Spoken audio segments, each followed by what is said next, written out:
Hindi ka kailangan ng kumpanyang ito para maging bayani, Claire. Kailangan ka namin para mag-scan ng delata. Isabit mo ang uniforme mo at umalis ka na. Ang boses ni Mr. Ramos ay kasing lamig ng hangin na lumalabas mula sa mga freezer ng supermarket. Sa harap ni Claire, ang sahig na bagong wax ay kumikinang sa ilalim ng mapuputing ilaw, tila nanunukso sa kaniyang pagkakadapa. Sa kaniyang mga bisig, nararamdaman pa niya ang panginginig ng maliit na katawan ni Sofia. Ang batang may autismo na kanina lang ay sumisigaw sa gitna ng pasilyo dahil sa sobrang ingay at gulo ng paligid. Ginamit ni Claire ang kaniyang sariling suot na bupanda, isang lumang piraso ng tela na amoy downy at murang sabon para takpan ang mga mata ng bata. Habang mahinang kumakanta ng isang oyayi na tanging sila lang dalawa ang nakakarinig. Sa sandaling iyon, hindi siya isang hamak na empleyado. Siya ang kaisa-isang tanggulan ng isang batang nalulunod sa sarili nitong mundo. Ngunit ang pasasalamat ay hindi kasama sa inventaryo ng Save More Supermarket. Sir, nagpapanik po ang bata. Wala ang nanay niya, kailangan niya ng tulong. Pakiusap ni Claire. Ang kaniyang boses ay nanginginig, hindi dahil sa takot, kundi dahil sa pagod. 10 oras na siyang nakatayo. Ang kaniyang mga binti ay kumikirot at ang kaniyang sikmura ay humihingi na ng laman. Ang kailangan niya ay security, hindi ikaw. At ang kailangan ng mga customer na nakapila ay mabilis na serbisyo, hindi drama. Tugon ni Ramos habang iwinawagayway ang termination letter. Huwag mong kalimutan, kinuha kita rito kahit wala kang karanasan. Utang na loob mo sa akin ang bawat sentimong kinita mo. Pero heto ang igaganti mo.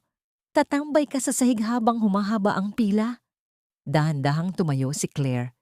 Pinagpag niya ang kanyang pantalon na nadumihan ng natapon na gatas mula sa nabasag na bote kanina. Tumingin siya sa paligid. Ang mga mamimili ay nakatingin sa kanya. Ang iba ay may awa, ngunit mas marami ang may inip at pandidiri. Tila ba siya ay isang dumi na dapat nang walisin? Inabot niya ang kanyang name tag. Ang plastik na ito ang kanyang tanging patunay na siya ay may silbi sa lipunan. Dahan-dahan niyang hinubad ang kaniyang vest. Ang bawat butones na kinalas niya ay tila pagpunit sa kaniyang huling pag-asa para sa panggastos sa gamot ng kaniyang biyenan at pambayad sa utang ng kaniyang kapatid. Ganito na lang ba ang halaga ko? Bulong niya sa sarili. Isang pirasong papel na nagsasabing wala na akong silbi dahil lang mas pinili kong maging tao kaysa maging makina. Ramdam niya ang init ng hiya na gumagapang mula sa kaniyang leeg paakyat sa kaniyang mga pisngi. Ang hiya na ito ay mas masakit pa kaysa sa anumang sampal. Para siyang hinubaran sa gitna ng mataong lugar. Ang bupandang ginamit niya para sa bata ay nalaglag sa sahig. Natapakan ng isang mamimiling nagmamadali. Iniwan itong marumi at walang halaga sa tabi ng isang basag na itlog. Lumabas si Claire sa dambuhalang pinto ng supermarket. Sinalubong siya ng malakas na ulan ng Maynila. Ang amoy ng basang kalsada at usok ng sasakyan ay humalo sa alat ng kaniyang luha na sa wakas ay kumawala na. Wala siyang dalang payong. Wala rin siyang sapat na barya sa kaniyang bulsa para sa pamasahe pauwi. Habang naglalakad siya sa ilalim ng hagupit ng ulan, nababasa ang kaniyang manipis na blusa. Naramdaman niya ang isang kakaibang panlalamig na nagmumula sa kaniyang kaloob-looban. Hindi ito ang lamig ng ulan, kundi ang lamig ng katotohanang bukas. Gigising siyang walang patutunguhan, habang ang pamilyang umaasa sa kanya ay naghihintay ng perang hindi darating. Sa isang madilim na kanto, huminto ang isang itim na sasakyan. Ang bintana nito ay dahan-dahang bumaba. Inilalantad ang isang lalaking may suot na mamahaling relo, na ang amoy ng sandalwood at tagumpay ay sumingaw sa hangin. Pilit na binubura ang amoy ng hirap na dala ni Claire. Sumakay ka, wika ng lalaki. Ang kaniyang boses ay hindi humihingi ng pahintulot. Ito ay isang utos. Napako si Claire sa kaniyang kinatatayuan. Sa kaniyang harapan ay ang lalaking ama ng batang tinulungan niya kanina, si Julian Thompson. Ngunit ang kaniyang mukha ay hindi kakikitaan ng pasasalamat. Ito ay matigas, malamig, at tila naghahanap ng kasagutan sa isang tanong na hindi pa nabibigkas. Bakit mo ginawa yon? Tanong ni Julian. Ang kaniyang mga mata ay nakatitig sa nanginginig na mga kamay ni Claire. Bakit mo itinaya ang trabaho mo para sa isang batang hindi mo naman kakilala? Anong kailangan mo? Dito, sa gitna ng baha at dilim, napagtanto ni Claire na ang kaniyang pinakamalaking pagkakamali ay hindi ang pagtulong sa bata, kundi ang pag-aakalang ang mundong ito ay may puwang pa para sa pusong katulad ng sa kanya. Hindi sumagot si Claire. Ang kaniyang katawan ay nangangatog, hindi lang dahil sa lamig ng aircon sa loob ng sasakyan na humahalo sa kaniyang basang damit, kundi dahil sa hapdi ng tanong ni Julian. Sa mundo ng mga taong katulad ni Julian, ang bawat kilos ay may presyo. Ang bawat tulong ay isang investment. Hindi lahat ng bagay sa mundo ay binabayaran, sir. Mahina ngunit matatag na sagot ni Claire. Nakita ko ang sarili ko sa mga mata ng anak niyo. Nakita ko ang isang taong nalulunod, pero walang makakita sa kanya. Hindi ko kailangan ng kahit ano. Pinihit ni Claire ang hawakan ng pinto, balak na bumalik sa gitna ng ulan.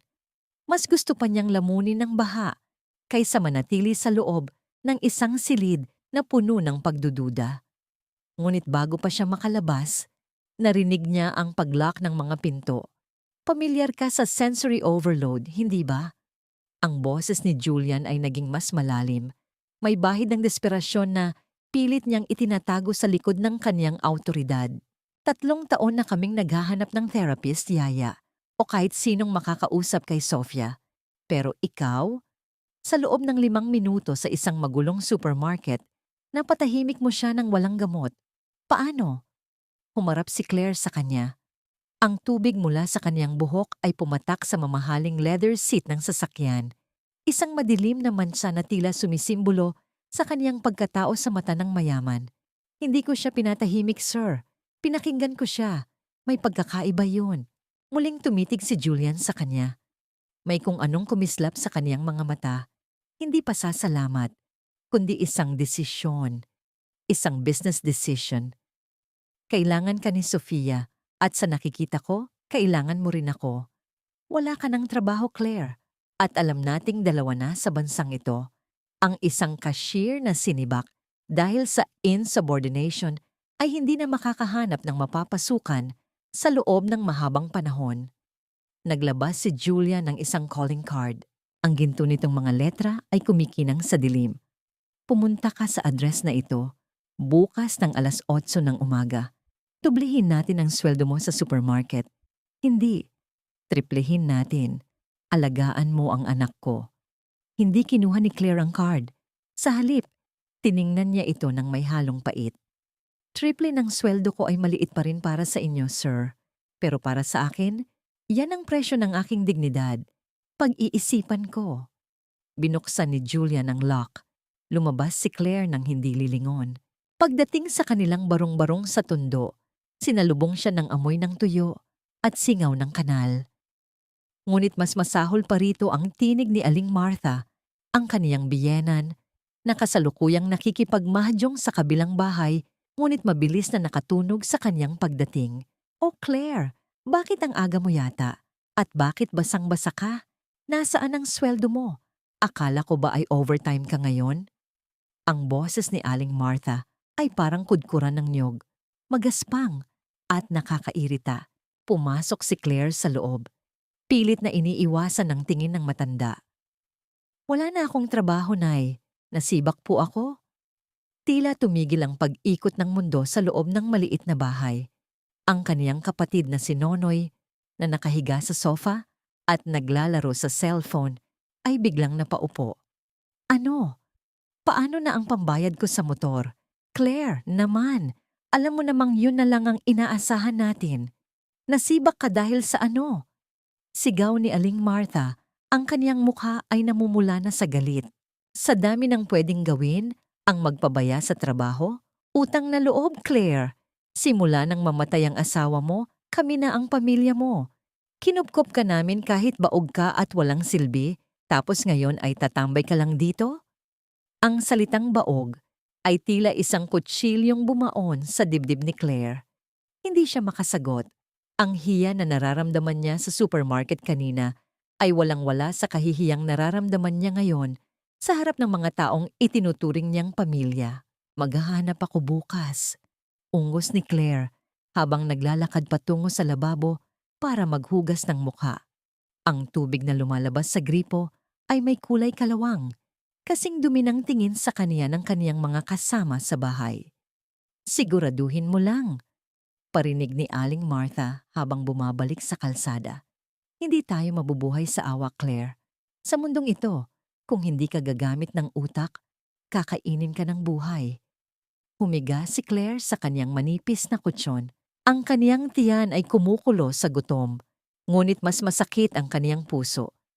Inilabas niya mula sa kaniyang bulsa ang bupandang natapakan sa supermarket. Marumi na ito. May bakas ng putik at mantsa ng itlog. Ngunit nang ilapit niya ito sa kaniyang ilong, tila naaamoy pa rin niya ang munting katahimikang ibinigay niya kay Sofia. Dahan-dahan, kinuha niya ang calling card ni Julian mula sa kaniyang bulsa. Hindi niya namalayang kinuha niya pala ito bago bumaba ng sasakyan. Para kay Sofia, bulong niya sa sarili. Hindi para sa pera, para sa bata. Ngunit sa kaibuturan ng kaniyang puso, alam ni Claire na ang pagpasok sa mansyon ng mga Thompson ay hindi lamang pag-aalaga sa isang bata. Ito ay ang pagsabak sa isang gyera kung saan ang kaniyang tanging sandata ay ang kaniyang konsensya sa isang mundong ang tanging batas ay ang yaman at kapangyarihan. Sa labas, ang ulan ay patuloy na bumubuhos, tila walang balak tumigil, tulad ng mga luhang sa wakas ay humugos sa mga pisngi ni Claire bago siya tuluyang dalawin ng antok. Ang bawat hakbang ni Claire sa subdivision ng Forbes Park ay tila isang pag-akyat sa bundok ng ginto na hindi para sa kanya. Ang kaniyang mga sapatos na may manipis na swelas at butas sa ilalim ay nag-iiwan ng basang marka sa malinis na aspalto. Dama niya ang bawat butil ng graba, kasing talim ng mga tingin ng mga gwardiya sa gate na kanina ay hiningan siya ng 3 valid ID bago pinatuloy.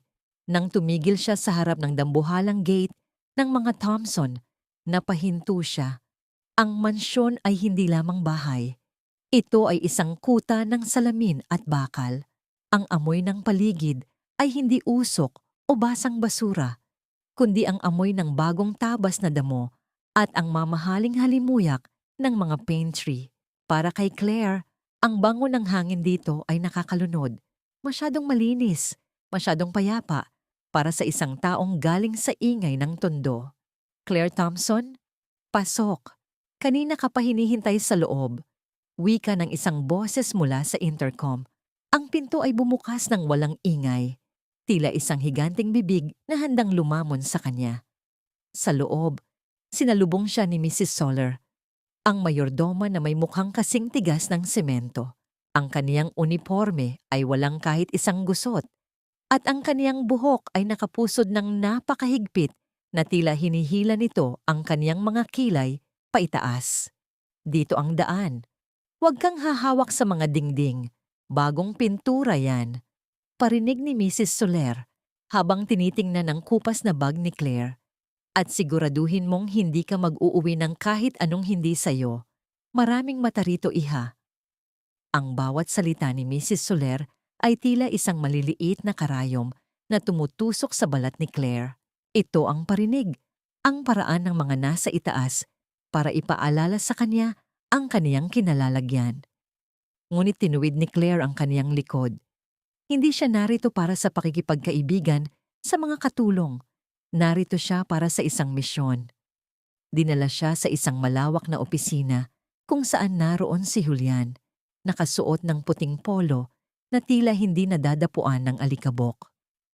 Sa tabi niya ay isang babaeng may matalas na hitsura, si Beatrice, ang kaniyang kapatid.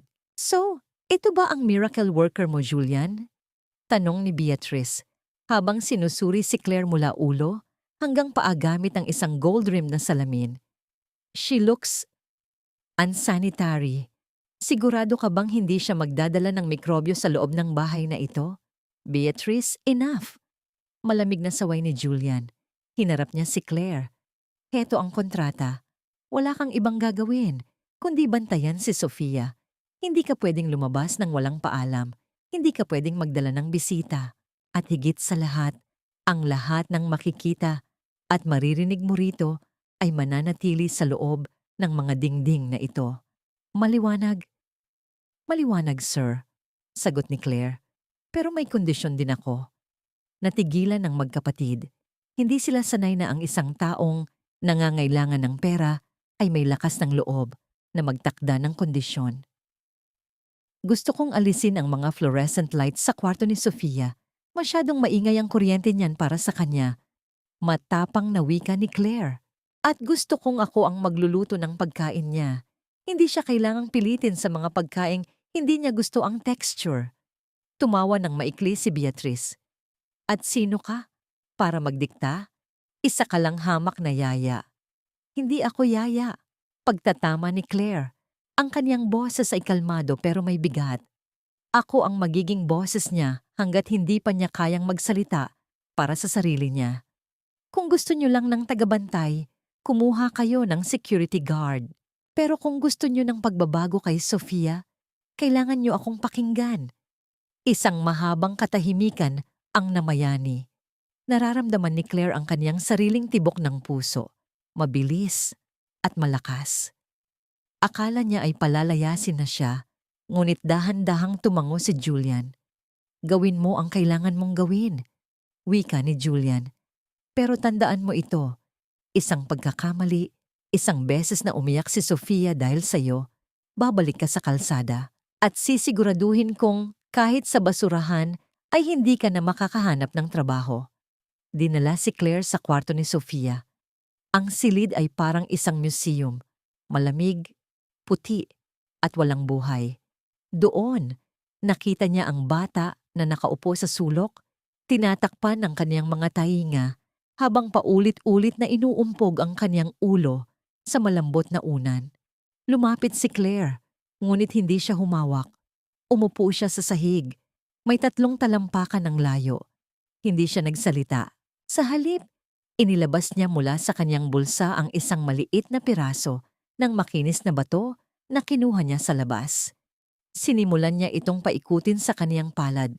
Ang tunog ng pagkiskis ng bato sa balat ay tila isang ritmong nakaka-hypnotize. Dahan-dahan, huminto si Sofia sa pag-uumpog. Ang kaniyang mga mata, na puno ng takot, ay dahan-dahang lumingon sa direksyon ng tunog.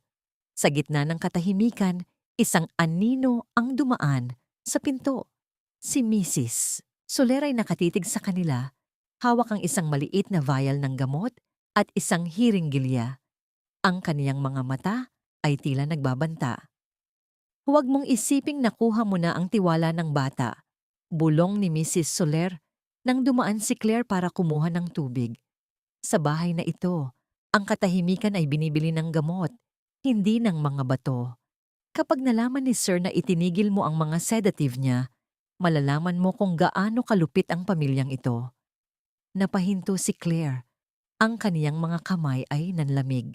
Napatingin siya kay Sofia na ngayon ay tahimik na nakatitig sa bato. May malaking panganib sa loob ng mansyong ito. At hindi ito nagmumula sa labas, kundi sa mismong mga taong dapat ay nagpoprotekta sa bata. Hindi na hinintay ni Claire ang pahintulot ni Mrs. Soler. Gamit ang isang lumang silya, inakyat niya ang kisame ng kwarto ni Sofia at isa-isang pinihit ang mga fluorescent na bumbilya. Sa bawat pagpatay ng ilaw, ang nakakairitang ugong ng kuryente na tila libu-libong bubuyog sa loob ng ulo ay unti-unting namamatay. Sa halip, naglagay siya ng mga lampshade na may madilaw at mainit na liwanag na nagbigay ng mahahabang anino sa dingding, mga aninong hindi na nakakatakot, kundi tila yumayakap sa silid. Anong kahibangan ito? Pasigaw na tanong ni Beatrice habang pumasok sa silid. Bit-bit ang kaniyang mamahaling silk na gown na sumasayad sa sahig. Gusto mo bang magmukhang kuwebang madilim ang kwarto ng pamangkin ko? This is ridiculous, Julian. Pinapayagan mo ang babaeng ito na sirain ang aesthetics ng bahay mo? Hindi ito aesthetics, Ma'am Beatrice. Sagot ni Claire habang bumababa sa silya. Ang kaniyang mga kamay ay may bahid ng alikabok mula sa kisame.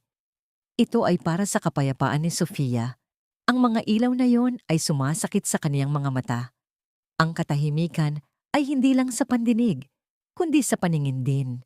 Lumingon si Julian sa anak. Sa unang pagkakataon, nakita niyang hindi na nakatakip ang mga tainga ni Sofia. Nakatitig ang bata sa banayad na liwanag ng lamp. Ang kaniyang mukha ay kalmado, tila isang lawang walang alon. Hayaan mo siya, Beatrice. Maikling utos ni Julian bago lumabas ng silid, ngunit ang tunay na laban ay nagsimula sa kusina. Pagpasok ni Claire, sinalubong siya ng amoy ng disinfektante at malamig na bakal. Ang mga chef na naka-uniforme ng puti ay tumingin sa kanya ng may pangungutya. Dito ka ba magluluto, iha? Sigurado ka bang marunong kang gumamit ng induction stove? Baka sanay ka lang sa uling at panggatong sa probinsya. Parinig ng head chef habang naghihiwa ng mamahaling truffle. Hindi kumibo si Claire. Kumuha siya ng isang maliit na kaldero, harina at sariwang vanilla bean. Sinimulan niyang magpakulo ng gatas. Unti-unti, ang amoy ng vanilla, matamis, mainit at nakaka-relax ay nagsimulang lumutang. Nilulunod ang amoy ng mga kemikal sa kusina. Ito ay amoy ng tahanan, hindi ng ospital. Nang iakyat niya ang pagkain, hinarang siya ni Mrs. Soler sa pasilyo. Hawak nito ang isang maliit na baso ng tubig na may halong kulay asul na likido. Ang sedative na pilit nilang ipinapainom kay Sofia. Tumabi ka, Claire. Oras na ng gamot niya. Ayaw nating magkaroon ng eksena mamaya kapag dumating ang mga bisita ni Sir Julian. Wika ni Mrs. Soler. Ang kaniyang boses ay parang kalawang na kumikiskis sa lata. Hindi niya kailangan yan, harang ni Claire. Ang kailangan niya ay nutrisyon, hindi pampatulog. Sino ka para sumuway sa utos ng doktor? Madiing sagot ni Soler. Utang na loob, Claire. Huwag mong pairalin ang pagiging matigas ang ulo. Kapag nag-meltdown ang batang yan, ikaw ang unang sisihin. Gusto mo bang mawalan muli ng trabaho? Eksakto sa sandaling yon, isang malakas na tunog ng vacuum cleaner ang umalingaw-ngaw mula sa kabilang kwarto. Isang sinadyang ingay na ginawa ng isa sa mga katulong sa utos ni Soler. Nagulat si Sofia. Ang kaniyang katawan ay biglang tumigas. Ang kaniyang mga mata ay nanlaki at nagsimula siyang humiyaw. Isang matinis na tunog na tila nagmumula sa kaibuturan ng kaniyang kaluluwa. Sinimulan niyang saktan ang kaniyang sarili, kinakalmot ang kaniyang mga braso. Ayan! Sinasabi ko na sa'yo! Sigaw ni Soler habang pilit na inilalapit ang hiringgilya. Pahawakin niyo ang bata. Ngayon na! Nagkagulo sa kwarto. Tatlong katulong ang pilit na humawak sa nanginginig na katawan ni Sofia. Ang bata ay lalong nagpanik. Ang kaniyang hininga ay naging kapos at mabilis. Sa gitna ng gulo, nakita ni Claire ang takot sa mga mata ng bata. Ang takot ng isang hayop na nakulong sa bitag. Bitawan niyo siya, sigaw ni Claire. Ang kaniyang boses ay umalingaw-ngaw, mas malakas pa sa vacuum cleaner. Hindi siya nakinig sa mga banta ni Soler. Mabilis niyang kinuha ang isang mabigat na kumot at binalot ito ng mahigpit sa katawan ni Sofia. Isang deep pressure hug. Pagkatapos, inilapit niya ang mangkok ng mainit na vanilla custard sa ilalim ng ilong ng bata. Amuyin mo, Sofia. Amoy ng ulap, amoy ng yakap. Bulong ni Claire sa Tagalog. Ang kaniyang boses ay parang banayad na agos ng tubig. Dahan-dahan, ang hiyaw ni Sofia ay naging hikbi na lamang. Ang kaniyang mga kalamnan na kasing tigas ng bato ay nagsimulang lumambot. Ang bango ng vanilla ay tila naging isang invisible na pader na humaharang sa ingay sa paligid. Isinandal ng bata ang kaniyang ulo sa balikat ni Claire. Ang kaniyang maliit na kamay ay humawak ng mahigpit sa kupas na damit ni Claire. Natahimik ang buong kwarto. Nakatayo sa may pinto si Julian, nakasaksi sa lahat. Ang kaniyang mukha ay hindi mabasa, ngunit ang kaniyang mga kamao ay nakakuyom. Tumingin si Claire kay Mrs. Soler, na ngayon ay namumutla sa galit dahil napahiya sa harap ng amo. Ang gamot ay para patigilin ang ingay para sa inyo, ma'am. Ang pagmamahal ay para patigilin ang takot para sa kanya. Magkaiba yon. Nang gabing iyon, habang mahimbing na natutulog si Sofia, lumabas si Claire para kumuha ng tubig. Ngunit sa dilim ng kusina, narinig niya ang bulungan ni na Beatrice at Mrs. Soler.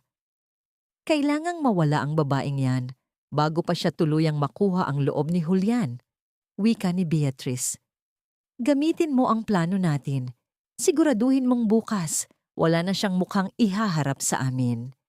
Pagbalik ni Claire sa kanyang maliit na silid, napansin niyang bukas ang kanyang bag. Ang kaniyang pitaka ay nakalabas at sa loob nito, may nakasingit na isang bagay na hindi sa kanya. Isang brilyanteng hikaw na pagmamay-ari ni Beatrice, kumikinang ng may masamang balak sa ilalim ng buwan. Ang halimuyak ng sariwang kape at bagong lutong pandesal ay humahalo sa malamig na simoy ng umaga sa mansyon. Habang maingat na nilalagyan ni Claire ng palaman ang tinapay ni Sofia, tinatanggal ang bawat matitigas na gilid dahil alam niyang hindi gusto ng bata ang magaspang na texture. Naramdaman niya ang isang pambihirang katahimikan. Ngunit sa bahay na ito, ang katahimikan ay madalas nababala ng isang darating na unos. Nasaan ang mga hikaw ko? Ang matinis na sigaw ni Beatrice ay bumasag sa payapang umaga. Ang tunog ng kaniyang mabibilis na hakbang sa marmol na sahig ay tila mga patak ng ulan sa bubog. Pumasok siya sa silid kainan. Namumula ang mukha at gulo ang buhok. Kasunod si Mrs. Soler na may hitsurang tila nag-aalala pero may pagkislap sa mga mata. Julian, nawawala ang aking heirloom diamond earrings. Ang suot ko kagabi sa charity gala. Sigaw ni Beatrice habang nakaturo kay Julian na kasalukuyang nagbabasa ng dyaryo. Lumingon si Julian, ang kaniyang kilay ay magkasalubong. Baka naiwan mo lang sa banyo, Beatrice. Huwag kang mag-eskandalo sa harap ng bata. Hinanap na namin sa buong kwarto, sir. Sabat ni Mrs. Soler, ang kaniyang boses ay punong-puno ng pekeng lungkot. Pero ang sabi ng isa sa mga janitor, nakita niyang lumabas si Claire sa wing niyo kagabi pagkatapos niyang patulugin si Sofia. May bitbit siyang maliit na supot. Dahan-dahang ibinaba ni Claire ang kutsilyo. Ang kaniyang puso ay nagsimulang tumibok ng mabilis, tila isang ibon na nakakulong sa rehas. Naalala niya ang makinang na bagay sa loob ng kaniyang bag kagabi. Ang bitag ay nakalatag na. Wala akong kinuha, sir. Mahinahong wika ni Claire, bagaman ang kaniyang mga kamay ay nagsisimulang manlamig. Pumunta lang ako sa kusina para kumuha ng mainit na tubig. Kung ganoon, wala kang itinatago, hindi ba? Hamon ni Beatrice. Soler, dalhin mo rito ang bag niya. Ngayon din, hindi na nakapaghintay si Soler. Mabilis niyang kinaladkad ang kupas na backpack ni Claire mula sa silid ng mga katulong. Sa harap ng lahat, ibinuhos niya ang laman nito sa ibabaw ng lamesa. Ang mga lumang resibo, isang maliit na bote ng langis, ang maruming bupanda ni Claire, at isang bagay na kumikinang, nahulog at gumulong sa gitna ng mga plato. Isang brilyanteng hikaw. Ang liwanag nito ay tila nanunuya sa kahirapan ni Claire. Natahimik ang lahat. Ang tanging naririnig ay ang mabilis na paghinga ni Sofia na nagsisimula ng mabahala sa tensyon sa paligid. Ayan, sabi ko na nga ba? Duro ni Beatrice sa mukha ni Claire. Magnanakaw. Akala mo ba ay makakalusot ka dahil lang nakuha mo ang loob ng pamangkin ko? You're just a common thief from the slums. Naramdaman ni Claire ang matinding hiya. Ang bawat mata ng mga katulong na nakasilip sa pinto ay tila mga lason na bumabaon sa kaniyang balat. Tumingin siya kay Julian, naghahanap ng kahit katiting na tiwala. Ngunit ang mukha ni Julian ay kasing tigas ng bato. Claire! Ungos ni Julian, ang boses ay puno ng pagkabigo. Binigyan kita ng pagkakataon. Hindi ko yan kinuha, sir. Itinanim yan sa bag ko. Sagot ni Claire, ang kaniyang boses ay hindi nanginig, kahit na ang kaniyang luha ay nagbabanta ng pumatak. Bakit ko gagawin yan kung alam kong mawawala ang lahat ng pinaghirapan ko para kay Sofia? Ganyan talaga ang mga taong gipit, parinig ni Sawyer. Gagamitin ng bata para makapanatili, pero ang kamay ay mabilis sa gamit ng iba. Eksakto sa sandaling iyon, ang dambuhalang pinto ng mansyon ay bumukas ng walang katok. Ang amoy ng mamahaling rosas at leather ay pumasok sa silid. Kasunod ang tunog ng matutulis na heels na tila mga martilyo sa sahig. Isang babaeng nakasuot ng pulang dress, may suot na itim na shades, at ang bawat kilos ay puno ng kapangyarihan ang pumasok. Si Elena, ang dating asawa ni Julian. What a chaotic morning for such a beautiful house, wika ni Elena, habang dahan-dahang tinatanggal ang kaniyang shades. Ang kaniyang mga mata ay dumapo kay Claire. Pagkatapos ay kay Sofia. Julian, darling, ganyan ka na ba kadesperado na kumuha ng yaya mula sa kung saang kanto para lang mapalitan ako? Elena, anong ginagawa mo rito? Tanong ni Julian. Ang kanyang boses ay may halong gulat at galit. Narinig ko kasing nagpapakabayani ang yaya mo para sa anak ko. Lumapit si Elena kay Claire. Ang kaniyang amoy ay nakakahilo. Isang bango na tila nananakop. Salamat sa pagpapakita ng tunay mong kulay ng maaga, iha. Mangnanakaw pala ang pinagkakatiwalaan mo, Julian. This is why I need to take Sofia back. Under my care, she won't be surrounded by criminals. Hinawakan ni Elena ang braso ni Sofia na agad namang nagpumiglas. Ang bata ay nagsimulang gumawa ng isang paos na tunog. Ang kaniyang mukha ay puno ng pait. Bitawan niyo siya, ma'am, wika ni Claire. Nakalimutan ang tungkol sa hikaw. Nakalimutan ang sariling kahihiyan. Nasasaktan ng bata. At sino ka para utusan ako? Ako ang ina niya. Sigaw ni Elena bago lumingon kay Julian. Julian, palayasin mo ang babaeng ito. Ngayon din. O ako mismo ang tatawag sa pulis para mabulok siya sa kulungan kasama ang mga kauri niyang hampas lupa. Nakatayo si Claire sa gitna ng dalawang mundo. Ang mundong nais siyang wasakin, Beatrice at Sawyer, at ang mundong nais siyang burahin, Elena. Tumingin siya kay Sofia na ngayon ay nakatitig sa kanya ng may pagsusumamo. Sa sandaling iyon, alam ni Claire, ang hikaw ay simula pa lamang. Ang tunay na laban para sa kaluluwa ng batang ito ay kasisimula pa lang. Iligpit mo na ang mga gamit mo, Claire. Ayaw kitang makita sa bahay na ito paglabas ko sa trabaho.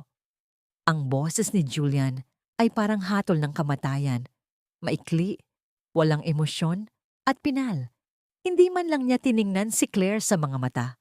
Ang kanyang atensyon ay nasa mga papeles na hawak niya. Tila ba ang isang buhay at dignidad na winawasak ay mas maliit pa ang halaga kaysa sa isang business report. Julian, darling, you're too kind. Wika ni Elena habang hinahaplos ang braso ni Julian. Ang kaniyang mga kuko na kulay dugo ay kumikinang sa ilalim ng chandelier. Kung ako sa'yo, pinapulis ko na yan. Pero sige, dahil aalis na rin naman kami ni Sofia, hahayaan ko na siyang makatakas sa pagkakataong ito. Lumingon si Elena kay Claire. Isang mapanirang ngiti ang gumuhit sa kaniyang mga labi. You see, iha, ang mga katulad mo, hanggang dito lang. Kahit anong pagpapanggap mo na expert ka sa anak ko, sa huli, ang dugo ay mas matimbang kaysa sa kahit anong vanilla custard na niluluto mo. Naramdaman ni Claire ang panlalamig ng kaniyang buong katawan. Ang kaniyang mga kamay ay nanginginig, hindi dahil sa takot, kundi dahil sa matinding poot na pilit niyang sinusupil. Tumingin siya kay Sofia. Ang bata ay nakatago sa likod ng sofa. Ang kaniyang mga mata ay nanlalaki sa takot habang nakatitig sa matutulis na kilos ni Elena. Ganito na lang ba talaga? Tanong ni Claire sa sarili. Lagi na lang bang mananalo ang may pera at ang marunong magbalat kayo? Hindi po ako aalis nang hindi kasama ang mga gamit ko. Mahinang sagot ni Claire. Ang kaniyang boses ay paos, Tila may nakabara sa kaniyang lalamunan. At hindi rin ako aalis nang hindi sinasabi ang totoo. Ang totoo? Tawa ni Beatrice habang iwinawagayway ang hikaw. Heto ang totoo, Claire. Nakita sa bag mo ang brilyante ko. Ano pang katotohanan ng kailangan namin? Ang utang na loob mo sa amin ay kinalimutan mo dahil sa kasakiman. Lumapit si Claire kay Beatrice. Kahit na mas matangkad ang senyora dahil sa kaniyang heels, mas matikas ang tindig ni Claire. Ang amoy ng kaniyang pawis at sabon ay humarap sa mahal na pabango ni Beatrice. Alam niyo po kung sino ang kumuha niyan. Bulong ni Claire. Sapat na para marinig ni Beatrice at Mrs. Soler.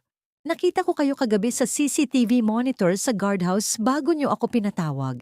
Akala niyo ba ay hindi ko alam na ang mga kamera sa wing na ito ay sadyang pinapatay tuwing madaling araw?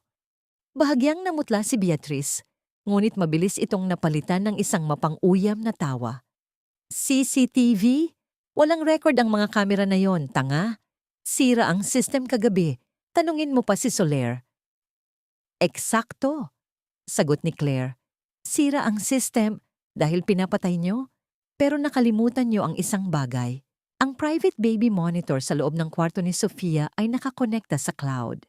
At dahil ako ang nag-setup niyon gamit ang sarili kong account, ako lang ang may access sa footage. Sa sandaling iyon, ang katahimikan sa silid ay naging nakakabingi. Ang mukha ni Mrs. Soler ay tila naging abo ang kulay. Si Elena naman ay napatigil sa pag-aayos ng kaniyang buhok, ang kaniyang mga mata ay naging mapanganib. What are you talking about? Tanong ni Julian. Sa wakas ay tumingin na kay Claire. Ang kaniyang boses ay may halong pagdududa pero may kaunting kuryosidad. Ipakita mo, sigaw ni Elena. Nagsisinungaling siya, Julian. Gawa-gawa lang niya yan para makapanatili rito. Kinuha ni Claire ang kaniyang lumang cellphone mula sa bulsa. Ang screen nito ay may basag. Kasing dumi ng tingin nila sa kanya. Ngunit bago pa niya mapindot ang play button, mabilis na inagaw ni Elena ang phone at ibinalibag ito sa sahig na marmol. Isang matunog na pagkabasag ang umalingaw-ngaw. Ang cellphone ay nagkawatak-watak, ang screen ay naging itim. Oops! Wika ni Elena nang may pekeng gulat. My bad. I'm just so stressed with all this drama. Ngayon, wala ka ng ebidensya. Guards! Kaladkarin niyo na ang babaeng ito palabas. 2 gwardiya ang pumasok at hinawakan ang mga braso ni Claire.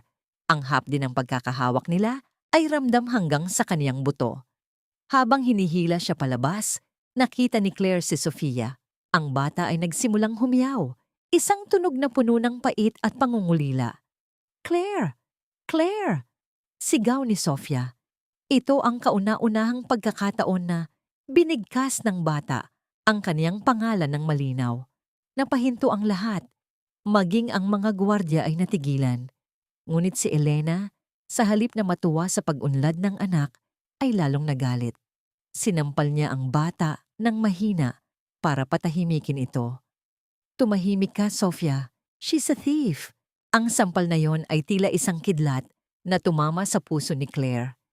Hindi na niya naramdaman ang sakit ng pagkakahawak ng mga gwardiya. Gamit ang kaniyang huling lakas, tinulak niya ang mga ito at mabilis na lumapit kay Julian. Maaaring basag na ang phone ko, Sir Julian, bulong ni Claire habang nakatitig sa mga mata ng lalaki. Pero ang katotohanan ay hindi nababasag. Isang araw, malalaman niyo kung sino ang tunay na magnanakaw sa bahay na ito, hindi lang ng alahas, kundi ng kaluluwa ng anak niyo. Itinapon ni Claire ang kanyang name tag sa paanan ni Julian. Lumakad siya palabas ng mansyon ng may taas na noo, kahit na ang kanyang puso ay nadudurog sa bawat hakbang palayo kay Sofia. Hindi alam ni Julian, bago pa man inagaw ni Elena ang phone, na forward na ni Claire ang footage sa isang email address na hindi nila inaasahan. Ang email address ng kumpanya ni Julian na nakaprogram na mag-send sa lahat ng board members kapag hindi niya ito na-cancel sa loob ng 2 oras. Ang laro ay hindi pa tapos. Ang hiya na ibinigay nila kay Claire ay babalik sa kanila sa paraang hindi nila kailanman naisip. Ang bawat patak ng ulan, Sa bubong na yero ng kanilang barong-barong sa tondo, ay tila mga palakpak ng pangungutya sa pagbabalik ni Claire. Ang amoy ng lansa ng estero at ang singaw ng basang basura ay muling yumakap sa kanya. Isang malupit na paalala na ang kaniyang pananatili sa mansyon ng mga Thompson ay isa lamang panandaliang panaginip na nauwi sa bangungot. Ano? Pinalayas ka na naman? At sa pagkakataong ito, magnanakaw pa ang tawag sa'yo? Ang boses ni Aling Martha ay umalingaw-ngaw sa maliit na espasyo. Mas masakit pa kaysa sa gutom na nararamdaman ni Claire. Ibinagsak ng matanda ang isang basong plastik sa lamesang kahoy na naglabas ng isang mapurol na tunog ng galit. Wala akong kinuha, Nay. Pinagkaisahan nila ako. Mahinang sagot ni Claire habang nakaupo sa sahig. Yakap ang kaniyang mga binti. Ang kaniyang mga damit ay basa pa rin at ang lamig ay unti-unting nanunuot sa kaniyang mga buto. Pinagkaisahan? Utang na loob, Claire. Sa dami ng problemang dinala mo sa pamilyang ito, pati ba naman ang pangalan natin ay madadamay pa? Sabat ni Nonoy habang nakasandal sa pinto, halatang inis at puno ng hinanakit. Paano na ang pambayad ko sa utang? Akala ko ba malaki ang kikitain mo roon? Hindi na sumagot si Claire. Tahimik lamang siyang nakatayo. Ang kanyang mga mata ay nakapako sa lumang orasan sa dingding. Ang bawat tiktak nito ay tila mas lalong nagpapabigat sa hangin sa loob ng silid. 1 oras at 30 minuto na lang. Ang countdown na kanyang itinakda bago siya pinalaya sa mansyon ay unti-unting nauubos. Habang naroon si Claire sa gitna ng hirap, sa loob ng mansyon ng mga Thompson, ang kalwalhatian ay kasalukuyang ipinagdiriwang. Nakaupo si Elena sa malambot na velvet na sofa, hawak ang isang baso ng mamahaling wine. Ang kaniyang bango ay tila lason na kumalat sa buong sala. Sa harap niya, si Sofia ay nakaupo sa sahig. Pilit na pinapasuot ni Elena ng isang masikip at makating dress para sa isang family photo na gagamitin niya sa social media. Don't move, Sofia. Look at the camera and smile. Utos ni Elena. Ang kaniyang boses ay matamis, pero may talim ng pananakot. Ngunit si Sofia ay hindi nakikinig. Ang bata ay paulit-ulit na hinahawakan ang kaniyang leeg. Pilit na tinatanggal ang lace ng dress na tila mga tinik sa kaniyang balat. Ang kaniyang mga mata ay basa ng luha. Hinahanap ang tanging taong nakakaunawa sa kaniyang katahimikan. Julian, look at her. Masyado siyang naging pasaway dahil sa yaya na yon. Reklamo ni Elena kay Julian na noon ay kakapasok lang sa pinto mula sa opisina. Kailangan nating ibalik ang disiplina. Soler, dalhan mo ako ng gamot ni Sofia, yung mas matapang. Elena, baka naman kailangan lang niyang magpahinga. Ungos ni Julian, bagaman hindi siya lumapit sa anak. Ang kaniyang puso ay may kakaibang bigat. Isang pakiramdam na tila may mali sa bawat sulok ng kaniyang bahay simula nang umalis si Claire. Rest? No. She needs to look perfect for my followers. This is my brand, Julian. Sigaw ni Elena, nalimutan ang kaniyang mahinhin na maskara.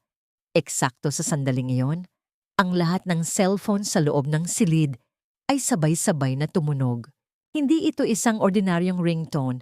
Ito ay ang tunog ng sunod-sunod na notification mula sa corporate email ng Thompson Group of Companies. Napakunot ang noo ni Julian. Kinuha niya ang kanyang phone. Ang subject ng email ay nakasulat sa malalaking letra. Ang katotohanan sa likod ng mansyon, ebidensya ng pagsabotahe at pagmamalupit. Dahan-dahang binuksan ni Julian ang email. Ang unang bumulaga sa kanya ay ang video footage mula sa baby monitor ni Sofia. Doon, malinaw na nakita sa madilim na infrared na liwanag si Mrs. Soler na maingat na inilalagay ang brilyanteng hikaw sa loob ng bag ni Claire habang ang huli ay nasa kusina. Kasunod niyon ay ang video ni Beatrice na tumatawa habang sinasabi kay Soler na ito ang kabayaran sa kanyang pakikialam. Ngunit ang pinakamasakit na bahagi ay ang huling video. Nakita ni Julian si Elena na pilit na pinapainom ng mapait na likido ang natatakot na si Sofia. habang sinasabihan ng bata na, "Sana ay hindi ka nalang ipinanganak na ganito. Pabigat ka sa buhay ko." Ang katahimikan sa sala ay naging kasing lamig ng isang libingan. Ang wine glass sa kamay ni Elena ay dahan-dahang nadulas, bumagsak sa sahig, at nagkalat ang pulang likido na tila sariwang dugo sa puting marmol. "Julian, I can explain." Ungos ni Elena. Ang kaniyang muka ay namumutla na tila isang bangkay. "Soler, Beatrice." "Elena." Ang boses ni Julian ay naging isang mababang dagundong ng galit na ngayon lang narinig sa mansyong iyon. "Ang akala niyo ba ay ang pera ko ay sapat na para piringan ang aking mga mata sa kasamaan niyo?" Sa kabilang dako, sa kaniyang maliit na silid sa tondo, narinig ni Claire ang malakas na busina ng isang sasakyan sa labas ng kanilang siyang. Hindi ito ang tunog ng jeepney o tricycle. Ito ang tunog ng isang makina na kasing lakas ng hustisya. Tumayo si Claire. Pinagpag ang kaniyang lumang damit at lumabas. Doon, sa gitna ng putik at baha, ay nakatayo ang itim na sasakyan ni Julian. Ang pinto ay bumukas at lumabas si Julian, hindi bilang isang CEO, kundi bilang isang amang sawi na naghahanap ng kapatawaran. "Claire," ungos ni Julian, ang kanyang mga mata ay puno ng pagsisisi.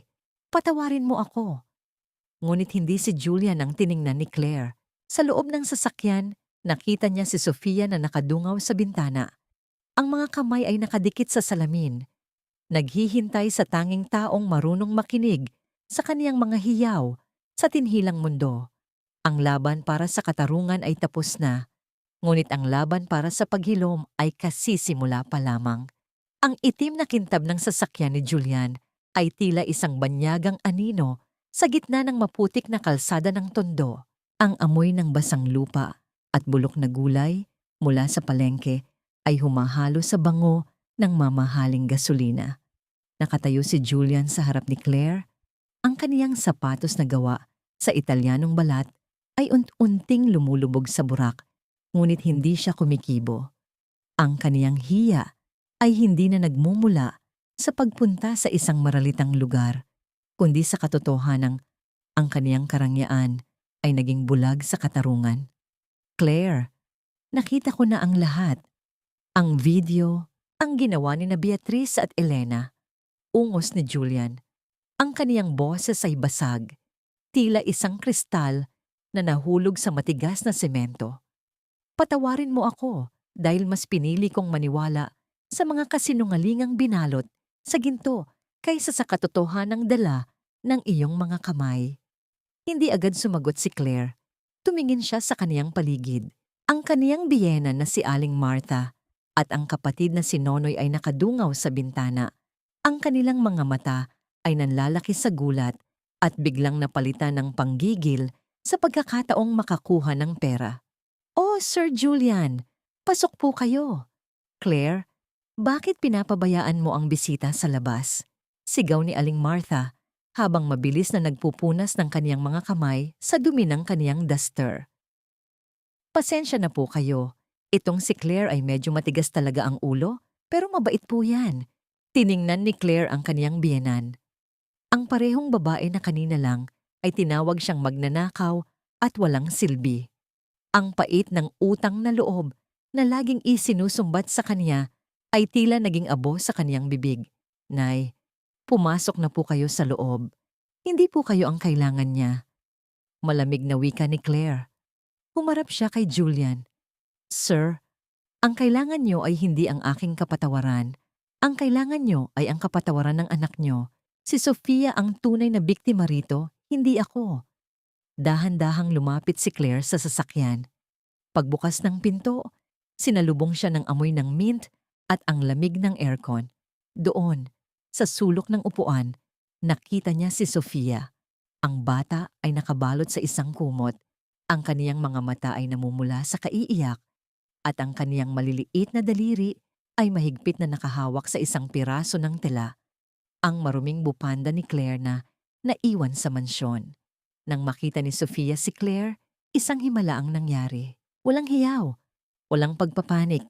Sa halip, Ang bata ay dahan-dahang lumapit at isinandal ang kanyang noo sa balikat ni Claire. Ang init ng katawan ng bata ay tila isang kuryenteng nagpadaloy ng buhay sa pagod na puso ni Claire. "Uuwi na tayo, Sofia," bulong ni Claire sa Tagalog. "Wala nang mananakit sa'yo, pangako." "Claire, hindi na sila babalik," sambit ni Julian habang nakatayo sa likuran nila. Si Mrs. Soler at Beatrice ay nahaharap na sa demanda dahil sa pagnanakaw at pagsasabotahe. At si Elena, hinding-hindi na niya malalapitan si Sofia. "Gagamitin ko ang lahat ng kapangyarihan ko para masiguradong ang tanging maririnig ni Sofia ay ang katahimikang kailangan niya." Bumalik sila sa mansyon, ngunit ang pakiramdam ay kakaiba na. Ang amoy ng disimpektante na dati ay nakakasulasok ay pinalitan ni Claire ng amoy ng sariwang lavender at chamomile. Ang mga fluorescent na ilaw na dati ay nakakasilaw ay tuluyan ng inalis at pinalitan ng malalambot na liwanag na tila mga bituin sa gabi. Sa loob ng kusina, hindi na nag-iisa si Claire. Ang mga dating chef na dati ay nangungutya sa kanya ay ngayon ay nakatungo ang mga ulo. Tila nahihiya sa kanilang mga parinig noon. Ngunit hindi sila pinansin ni Claire. Ang kaniyang atensyon ay nasa isang maliit na mangkok ng lugaw na may luya at itlog. Ang pagkaing nagbibigay ng init sa tiyan at kaluluwa. Isang gabi, habang mahimbing na natutulog si Sofia, lumabas si Claire sa balkonahe. Nakita niya si Julian na nakatitig sa malawak na hardin. Ang lalaki ay tila nabawasan ng bigat sa kanyang balikat, ngunit ang kaniyang mga mata ay puno pa rin ng pagsisisi. "Alam mo, Julian," panimula ni Claire, sa unang pagkakataon ay hindi na niya ito tinawag na Sir. Ang mga batang katulad ni Sofia ay hindi sira. Hindi sila kailangang ayusin. Kailangan lang nilang maramdaman na ang mundong ito ay ligtas para sa kanila, na hindi nila kailangang maging normal para mahalin. Humarap si Julian sa kanya. "Itinuro mo sa akin na ang pinakamahalagang bagay ay hindi ang nakikita ng mata, kundi ang nararamdaman ng puso na hindi kailanman nagsisinungaling. Claire, manatili ka rito. Hindi bilang empleyado, kundi bilang bahagi ng buhay namin." Ngunit bago pa makasagot si Claire, narinig nila ang isang tunog mula sa loob ng kwarto. Hindi ito hiyaw, hindi ito iyak. Ito ay ang tunog ng isang mahinang tawa. Si Sofia, na may hawak na isang maliit na bolang kristal, ay nakatitig sa liwanag ng buwan at tumatawa. Isang tunog na mas matamis kaysa sa anumang musika sa buong mundo. Ang karma ng mga Thompson ay hindi ang pagkawala ng kanilang yaman, kundi ang pagkatanto na ang tunay na kayamanan ay ang pagkakataong makita ang kanilang anak na malaya sa takot. At para kay Claire, ang kaniyang healing ay hindi ang marangyang buhay, kundi ang bawat yakap ng isang batang sa wakas ay nahanap na ang kaniyang sariling boses. Ang bawat sulok ng mansyon ay tila naghuhubad na ng kaniyang dating kagaslawan. Ang dating amoy ng malamig na disimpektante at mamahaling pabango na nakakasulasok ay pinalitan na ng samyo ng sariwang jasmine at ang mainit na amoy ng bagong lutong tinapay. Ang katahimikan sa loob ng bahay ay hindi na nakakabingi. Ito ay naging isang payapang musika ng paghilom. Sa loob ng sensory room na binuo ni Claire para kay Sofia, ang bata ay nakaupo sa gitna ng malalambot na unan. Hawak niya ang isang maliit na lalagyan ng makukulay na buhangin. Ang bawat butil na dumadaloy sa kaniyang mga daliri ay tila isang haplos ng kalikasan na nagbibigay sa kaniya ng katiyakan. Pinapanood siya ni Claire mula sa malayo. Ang kaniyang puso ay puno ng awa at paghanga sa tatag ng batang ito. "Tingnan mo siya, Claire," bulong ni Julian habang nakasandal sa hamba ng pinto. Ang kaniyang mga mata ay hindi na kasing talim ng dati. Dati, ang tanging paraan para mapatahimik siya ay ang gamot. Ngayon, ang kailangan niya lang ay ang presensya mo. "Hindi lang ako ang kailangan niya, Julian," sagot ni Claire, habang hindi inaalis ang tingin sa bata. Kailangan niya ng isang amang marunong tumingin sa likod ng kaniyang mga mata at ginagawa mo na iyon ngayon. Ngunit sa kabila ng kapayapaan, may isang anino na pilit na bumabalik. Isang mabilis na pagkatok sa pinto ang bumasag sa kanilang sandali. Pumasok ang bagong sekretarya ni Julian. Ang kaniyang mukha ay balisa at may hawak na isang puting sobre. "Sir, may sulat po mula sa abogado ni Ma'am Elena," wika ng sekretarya. "Naghain po siya ng petition for full custody at ang sabi rito, gagamitin niya ang moral character niyo laban sa inyo." Kinuha ni Julia ng sulat. Habang binabasa niya ito, ang kaniyang mga panga ay nagngit-ngit. "Sinasabi rito na pinapabayaan ko si Sofia sa ilalim ng pangangalaga ng isang unqualified at kriminal na yaya. Gagamitin niya ang insidente ng hikaw kahit na napatunayan na nating frame up yon. Sa mata ng batas, ang kailangan niya lang ay pagdududa."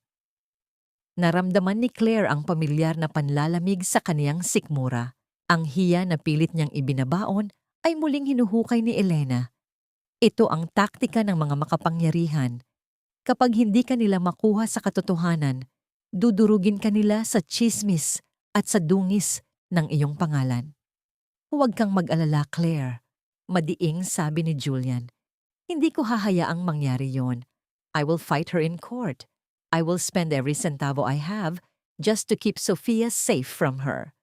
"Pero Julian, ang batas ay madalas na kumikiling sa mga ina," paalala ni Claire. At si Elena, alam niya kung paano gamitin ang kanyang utang na loob sa mga taong nasa posisyon. Hindi lang ito tungkol sa ebidensya.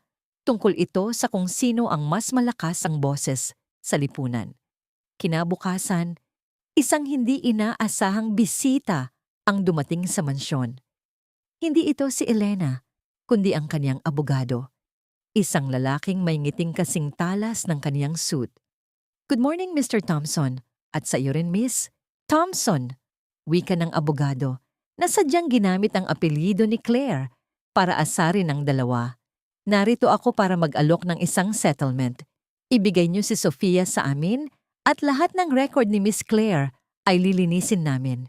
Bibigyan din namin siya ng sapat na pera para makapagsimula muli sa ibang bansa. Isipin mo, Claire, hindi mo na kailangang bumalik sa Tondo. Magiging senyora ka na rin sa ibang lugar." Ang bawat salita ng abogado ay tila isang tulo ng asido sa balat ni Claire. Inaalok siya ng kalayaan kapalit ng kaluluwa ng bata. Tiningnan ni Claire ang abogado. Ang kaniyang mga mata ay naging kasing lamig ng bakal. "Ang dignidad ko ay hindi binebenta, sir," sagot ni Claire.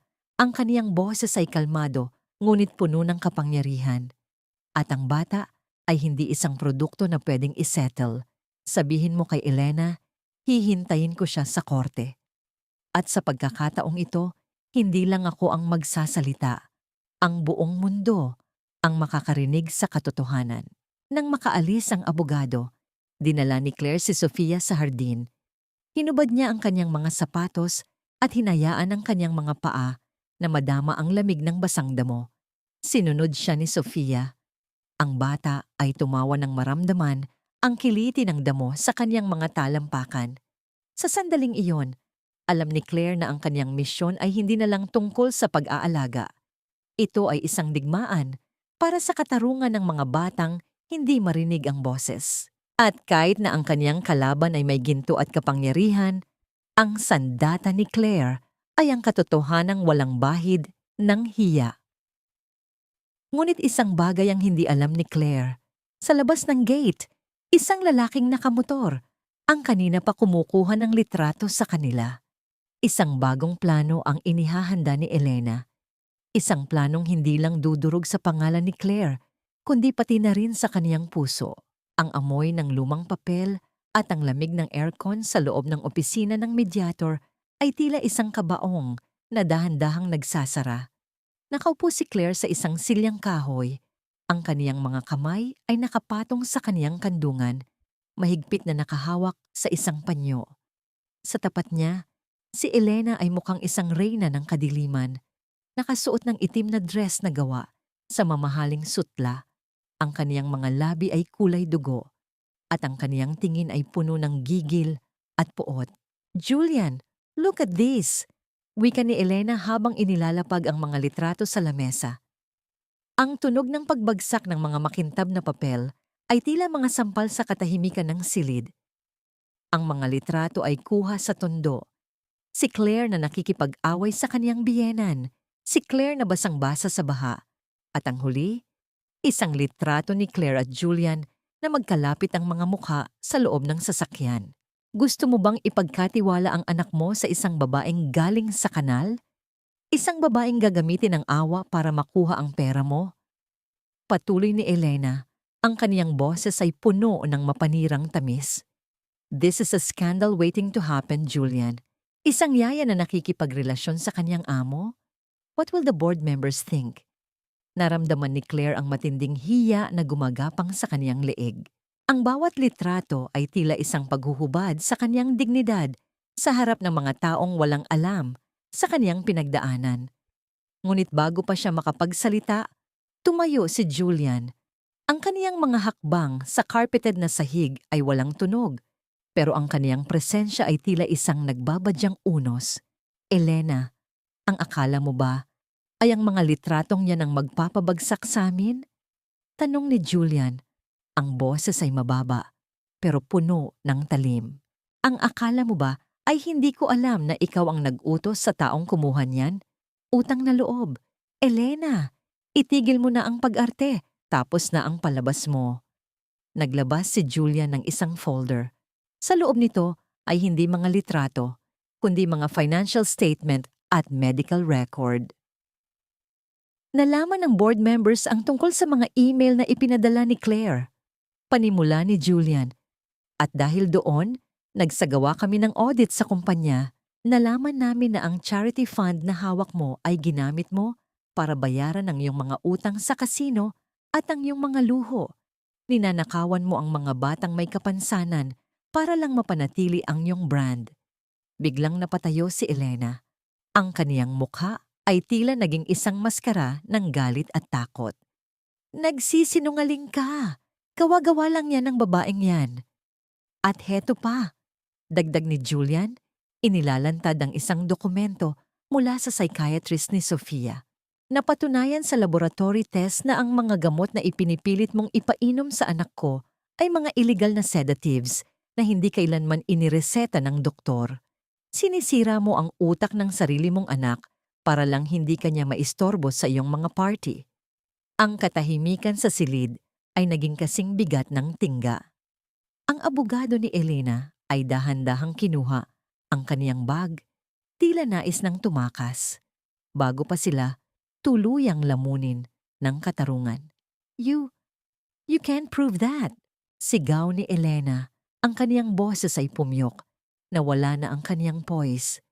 Ang kaniyang buhok na dati ay perpekto ay ngayon ay gulo-gulo na. Tila sumasalamin sa kanyang unti-unting pagbagsak. "Maaari nating ituloy ito sa korte, Elena," wika ni Claire. Sa wakas ay tumayo na rin. "Maaari mong ipakita ang aking kahirapan sa tondo. Maaari mong ipahiya ang aking pangalan. Pero hinding-hindi mo mabubura ang katotohanang mas minahal ko ang anak mo kaysa sa sarili mong ambisyon. Ang hiya ay hindi sa akin, Elena. Ang hiya ay nasa iyo. Dahil ikaw ang ina na tinalikuran ng sariling dugo." Sa labas ng opisina, naghihintay ang mga pulis. Ang tunog ng mga posas na isinuot kay Elena ay tila isang hatol na umalingaw-ngaw sa buong gusali. Ang reyna ng kadiliman ay kinaladkad palabas. Ang kaniyang mga hiyaw ng pagtanggi ay unt-unting humihina habang lumalayo siya sa mundong kaniyang nilinlang. Naiwan sina Julian at Claire sa hallway. Ang sikat ng araw sa hapon ay pumasok sa bintana, nagbibigay ng mainit na kulay sa paligid. "Tapos na, Claire," ungos ni Julian. Wala na ang mga anino. Humarap si Claire sa kanya. Ang kaniyang mga mata ay puno ng luha. Pero sa pagkakataong ito ay luha ng kalayaan. "Hindi pa tapos, Julian. Ngayon pa lang tayo magsisimulang bumuo ng isang tahanan kung saan ang boses ni Sofia ang magiging tanging batas." Pagbalik nila sa mansyon, sinalubong sila ni Sofia. Ang bata ay hindi tumatakbo, hindi sumisigaw. Sa halip, dahan-dahan siyang lumapit kay Claire, kinuha ang kaniyang kamay at inilagay ito sa kaniyang pisngi. Ang amoy ng kaniyang buhok ay amoy ng sanggol, amoy ng pag-asa. Ang karma ni Elena ay ang pagkabilanggo sa isang mundong walang liwanag, habang ang healing ni Claire ay ang pagkatanto na ang kaniyang pinakamalaking pagkakamali, ang pagiging masyadong mabait, ay siya palang kaniyang pinakamalaking lakas. Ang mansyon ay hindi na isang kuta ng salamin at bakal na kasing lamig ng yelo. Ang bawat silid na dati ay puno ng mga bawal at takot ay dahan-dahang binuksan, hinahayaan ng sikat ng araw na haplusin ang bawat sulok ng alikabok na naiwan ng nakaraan. Ang amoy ng sampagita sa hardin ay humahalo sa bango ng kumukulong asim ng sinigang mula sa kusina. Isang amoy na hindi kailanman naramdaman sa bahay na ito sa ilalim ng pamumuno ni Elena. Sa loob ng kusina, si Claire ay abala sa paghihiwa ng mga gulay. Ang kaniyang mga kamay ay bihasa at mabilis. Ang bawat pagtama ng kutsilyo sa sahig na kahoy ay tila isang ritmong nagbibigay buhay sa paligid. "Claire, let me help you with that," wika ni Julian habang pumapasok sa kusina. Nakasuot siya ng isang simpleng t-shirt, malayo sa kaniyang dating hitsura na laging nakasuot at tila handa sa giyera. "Julian, baka maiwan mo ang kamay mo. Mas sanay ka sa ballpen kaysa sa kutsilyo." Biro ni Claire. Ang kaniyang tawa ay parang banayad na tunog ng kampana. "I'm learning, okay? Sabi mo nga, walang mahirap sa taong gustong matuto para sa kaniyang pamilya." Sagot ni Julian habang kinukuha ang mga sitaw. Ang kaniyang utang na loob kay Claire ay hindi na tungkol sa pera, kundi sa buhay na ibinalik nito sa kanya at sa kaniyang anak. Sa gitna ng kanilang pagluluto, pumasok si Sofia. Ang bata ay wala ng suot na lace na dress o masisikip na sapatos. Nakasuot siya ng malambot na cotton na damit at nakayapak. Dahan-dahan siyang lumapit sa lamesa, kinuha ang isang piraso ng hiniwang karot at tiningnan ito ng maigi. "Karot, Sofia, masarap yan?" Bulong ni Claire. Hindi sumagot si Sofia, ngunit sa unang pagkakataon, hindi siya umiwas. Inilagay niya ang karot sa kanyang bibig at dahan-dahang nanginuya ito. Isang maliit na tagumpay. Ngunit para kina Julian at Claire, ito ay tila isang gintong medalya sa gitna ng isang marathon. "Julian, may plano ako," panimula ni Claire habang inihahain ang pagkain. "Gusto kong buksan ang bahay na ito para sa ibang mga batang katulad ni Sofia. Ang malawak na hardin, ang mga sensory room. Sayang kung tayo lang ang nakikinabang." Napatigil si Julian. Tiningnan niya si Claire ng may malalim na paghanga. Ang babaeng ito, na galing sa hirap at pinalaya sa trabaho dahil sa kaniyang puso, ay ngayon ay nagnanais na magbigay pa sa iba. "Isang foundation?" tanong ni Julian. "Isang tahanan?" pagtatama ni Claire. "Isang lugar kung saan ang hiya ay walang puwang, kung saan ang mga magulang ay hindi kailangang humingi ng paumanhin dahil ang kanilang anak ay sumisigaw o hindi nakikipag-eye contact. Isang mundo na binuo para sa kanila, hindi para sa atin." Tumango si Julian, hinawakan ng kamay ni Claire sa ibabaw ng lamesa. "Gawin natin Thompson Foundation. O baka Thompson Claire Foundation?" Napangiti si Claire, ngunit may isang bagay na nagpaalala sa kanya ng kaniyang pinagmulan. Lumabas siya ng mansyon at tinungo ang gate. Doon, nakita niya ang kaniyang biyenan na si Aling Martha at si Nonoy. Nakatayo sila sa labas, bit-bit ang kanilang mga lumang bayong. "Claire, iha, baka naman pwede mo kaming tulungan." Ungos ni Aling Martha. Ang kaniyang boses ay puno ng panginginig na tila isang tuyong dahon sa hangin. "Wala na kaming pambayad sa upa, at itong si Nonoy, nagbago na siya. Sasali na siya sa rehab." Tiningnan sila ni Claire. Naalala niya ang lahat ng masasakit na salita, ang bawat parinig, at ang pagtalikod nila sa kanya noong siya ay lugmok. Ngunit sa halip na gigil, ang tanging nararamdaman niya ay ang isang malalim na kapayapaan. Hindi ko kayo bibigyan ng pera. Wika ni Claire, ang kaniyang boses ay matatag. Pero bibigyan ko kayo ng trabaho sa foundation na itatayo ko. Nonoy, kailangan ko ng tagalinis ng hardin. Nay, kailangan ko ng tagalaban ng mga una ng mga bata. Kung gusto nyo ng bagong buhay, kailangan nyo itong paghirapan. Napayo ko ang dalawa. Ang hiya na dati ay ibinibigay nila kay Claire ay ngayon ay nasa kanila na. Tinanggap nila ang alok, hindi dahil sa kasakiman, kundi dahil sa wakas ay nakita nila ang tunay na halaga ng paggawa. Nang gabing iyon, habang ang buwan ay maliwanag na nakatitig sa mansyon, naupo si Claire sa tabi ng kama ni Sofia. Ang bata ay mahimbing na natutulog, ang kaniyang mukha ay kalmado at walang bahid ng takot. Kinuha ni Claire ang kaniyang lumang bupanda, ang telang naging saksi sa kaniyang pagkadapa at pagbangon. Dahan-dahan niya itong itinupi at inilagay sa loob ng isang kahon. Hindi na niya ito kailangan para ipagtanggol ang kaniyang sarili. Ngayon, ang kaniyang boses na ang nagsisilbing kapa na nagpoprotekta sa kanila. Ang healing ay hindi nagaganap sa isang gabi. Ito ay isang mahabang proseso ng pagpili na magmahal sa kabila ng sakit. At sa bawat hininga ni Sofia, alam ni Claire na ang kaniyang sakripisyo ay naging isang binhi na ngayon ay namumukadkad na sa gitna ng isang mundong dati ay puno ng tinik. Ang bawat yabag ni Claire sa sahig na laging bagong wax ng Seymour Supermarket ay tila isang paglalakbay pabalik sa isang masakit na nakaraan. Ang amoy ng malamig na hangin mula sa mga freezer at ang amoy ng plastik na balot ng mga produkto ay sadyang pamilyar. Ngunit sa pagkakataong ito, hindi na siya ang babaeng nakayuko ang ulo at nanginginig ang mga kamay habang humahawak sa scanner. Nakasuot siya ng isang simpleng blusa na kulay asul. Ang kaniyang buhok ay maayos na nakatali.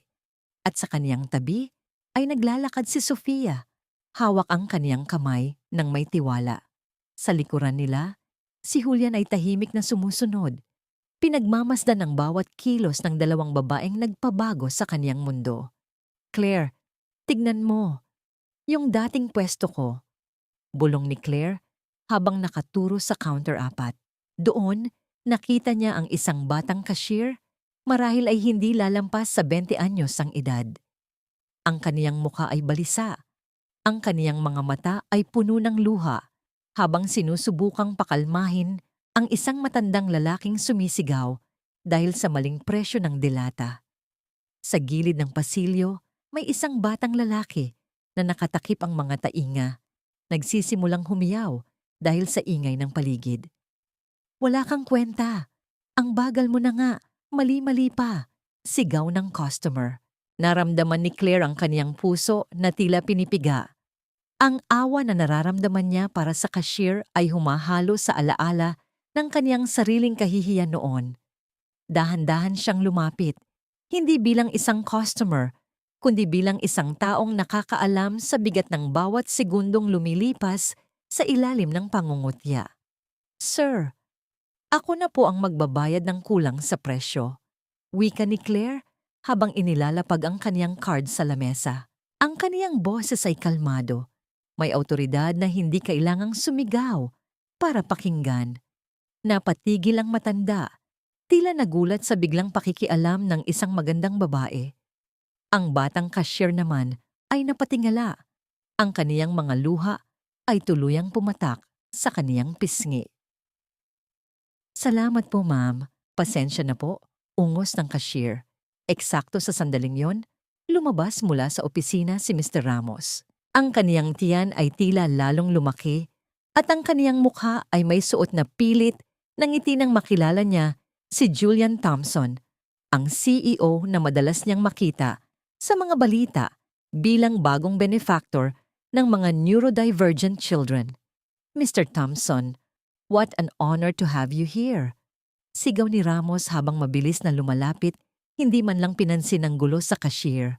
Pagkatapos, tumingin siya kay Claire. Ang kaniyang mga mata ay nanlaki sa gulat. Claire, Ikaw ba yan?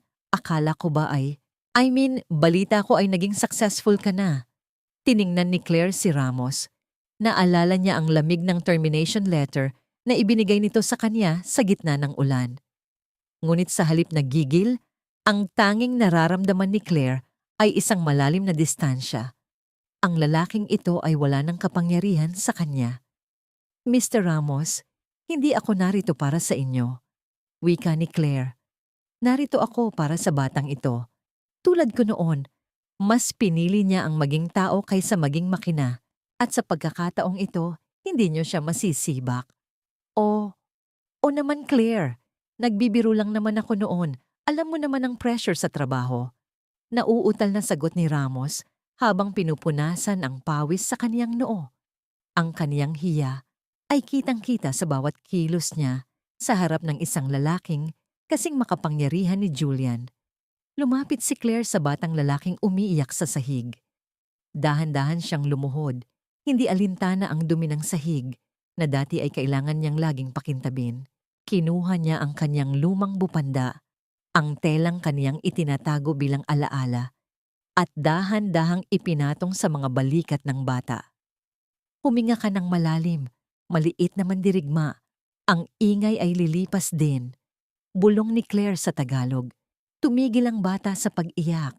Tumingin siya kay Claire at pagkatapos ay kay Sofia. Si Sofia, sa unang pagkakataon, ay kumuha ng isang maliit na laruan mula sa kaniyang bulsa at iniabot ito sa bata. Isang pag-uusap na walang salita, ngunit puno ng tinhil na pagkakaunawaan. Tumayo si Claire at hinarap si Julian. Tapos na ako rito, Julian. Nahanap ko na ang kapayapaang hinahanap ko. Tara na sa bahay, Claire. Sagot ni Julian habang inilalagay ang kaniyang braso sa balikat ni Claire. Marami pang naghihintay sa atin sa foundation. Habang naglalakad sila palabas, ang lahat ng tao sa supermarket ay nakatitig sa kanila. Hindi dahil sila ay mayaman, kundi dahil sa liwanag na dala nila sa isang madilim at maingay na lugar. Ang amoy ng ulan sa labas ay hindi na nakakatakot. Ito ay amoy ng isang bagong simula. Sa kaniyang isip, narinig ni Claire ang echo of silence. Ang boses ng katahimikan na dati ay kinatatakutan niya, pero ngayon ay naging kaniyang pinakamalakas na awit. Ang kaniyang buhay ay hindi na lang tungkol sa pag-scan ng mga dilata. Ito ay tungkol sa pag-scan ng mga kaluluwang nangangailangan ng pagmamahal. Doon, sa labas ng Save More, sa ilalim ng malawak na langit, ang pangarap ni Claire Thompson ay tuluyan ng namukadkad, hindi bilang isang biktima, kundi bilang isang tagapagligtas ng mga pusong hindi marinig ng mundo. Ang bawat sikat ng araw na tumatama sa puting arko ng tahanan ng katahimikan ay tila isang pagbabasbas mula sa langit. Isang taon na ang lumipas mula nang ang pangalan ni Claire Thompson ay kinaladkad sa putik ng tondo at sa maruming politika ng mga Thompson. Ngunit ngayon, ang pangalang iyon ay nakaukit na sa tanso, hindi bilang isang biktima, kundi bilang isang tanglaw para sa mga batang itinuturing na iba ng lipunan. Ang amoy ng sariwang damo at ang halimuyak ng mga halamang jasmine sa paligid ng foundation ay nagbibigay ng pakiramdam ng walang hanggang kapayapaan. Sa malawak na hardin, makikita ang mga bata na may iba't ibang pangangailangan. Ang ilan ay tahimik na nagpipinta, ang ilan ay nakikipaglaro sa mga asong itinalaga para sa therapy. Sa gitna nila, si Sofia ay nakaupo sa ilalim ng isang malaking puno ng nara. Hindi na siya ang batang laging nakayuko at natatakot sa sarili niyang anino. Ang kaniyang mga mata ay maliwanag at ang kaniyang maliliit na daliri ay mabilis na gumagalaw sa isang tablet. Bumubuo ng mga pangungusap na kailanman ay hindi niya naisatinig noon. Mommy Claire, look! The birds are singing a blue song. Ang mensahe na lumabas sa screen ni Sofia habang ipinapakita ito kay Claire. Naramdaman ni Claire ang pamilyar na init sa kaniyang dibdib. Ang salitang mommy ay hindi lamang isang titulo. Ito ay isang pangakong tinupad niya sa bawat pagpuyat at bawat luhang ibinuhos niya para sa bata. Lumuhod si Claire sa damuhan, hinawakan ang kamay ni Sofia at hinalikan ito. Ang balat ng bata ay mainit, amoy araw at amoy kalayaan. Yes, Sofia, and they are singing it just for you. Bulong ni Claire. Sa malayo, nakatayo si Julian, pinagmamasdan ng dalawa. Ang kaniyang dating kagaslawan bilang isang CEO ay napalitan ng isang mapayapang aura ng isang lalaking nahanap na ang kaniyang tunay na layunin. Hindi na siya ang lalaking takot sa iskandalo. Siya na ang lalaking handang harapin ang buong mundo para sa kaniyang pamilya. Habang naglalakad sila patungo sa main hall, isang balita sa television sa lobby ang nakakuha ng atensyon ng lahat. Ang mukha ni Elena ay lumitaw sa screen, maputla, walang makeup, at nakasuot ng unipormeng kulay kahel sa loob ng isang selda. Siya ay nahatulan ng mahabang taon ng pagkabilanggo dahil sa malakihang embezzlement at child endangerment. Sa tabi ng balita, may maliit na clip tungkol kay Beatrice at Mrs. Soler na ngayon ay nagtatrabaho bilang mga janitress sa isang pampublikong ospital sa probinsya, malayo sa karangyaan na dati nilang ipinagmamalaki. Ang kanilang karma ay hindi lamang ang pagkawala ng yaman, kundi ang pagkatanto na sa huli, ang lahat ng kanilang kasamaan ay naging tuntungan lamang ni Claire para mas lalong magningning. Ang haya na pilit nilang ibinalot kay Claire ay ngayon ay naging sarili nilang kulungan. Julian, thank you. Ungos ni Claire habang nakatingin sa malawak na lupain na puno ng buhay. Salamat dahil naniwala ka sa isang cashier mula sa supermarket. Humarap si Julian sa kanya, kinuha ang kaniyang mga kamay at dahan-dahang inilapit ang kaniyang mukha sa mukha ni Claire. Ang amoy ng sandalwood at ang init ng kaniyang hininga ay tila isang yakap na nagpapatunay na ang lahat ng hirap ay may katumbas na ligaya. Hindi ikaw ang dapat magpasalamat, Claire, bulong ni Julian. Dahil sa'yo, nalaman ko na ang tunay na kapangyarihan ay hindi nasusukat sa laki ng kumpanya, kundi sa laki ng pusong handang magmahal ng walang kapalit. Ikaw ang nagturo sa amin na ang katahimikan ay hindi nangangahulugang walang boses. Minsan, sa pinakatahimik na sandali, matatagpuan ang pinakamalakas na sigaw ng pag-asa. Dahan-dahang naglapat ang kanilang mga labi sa isang matamis at mapayapang halik. Isang pagtatapos na nagsisilbi ring simula ng isang bagong kabanata. Ang sikat ng hapon ay dahan-dahang naglaho. Pinalitan ng libu-libong bituin sa langit na tila mga munting ilaw na nagbabantay sa kanilang tahanan. Ang echo of silence ay hindi na isang malungkot na alingaw-ngaw. Ito ay naging isang awit ng tagumpay, isang paalala na sa mundong puno ng ingay at mapanghusgang mga mata, ang tanging kailangan ay isang pusong marunong makinig, marunong umunawa, at higit sa lahat, marunong magpatawad. Sa huli, ang batang Sofia ay hindi na kailangang matakot sa mundo. Dahil alam niya, sa bawat hakbang niya sa dilim, may isang Claire Thompson na hahawak sa kanyang kamay at ituturo sa kanya ang ganda ng sarili niyang musika. Ang kwento ni Claire ay isang patunay na ang bawat pagbagsak ay isang pagkakataon para lumipad ng mas mataas. At ang bawat awa na ibinigay sa atin ng tadhana ay isang hamon para maging healing sa iba.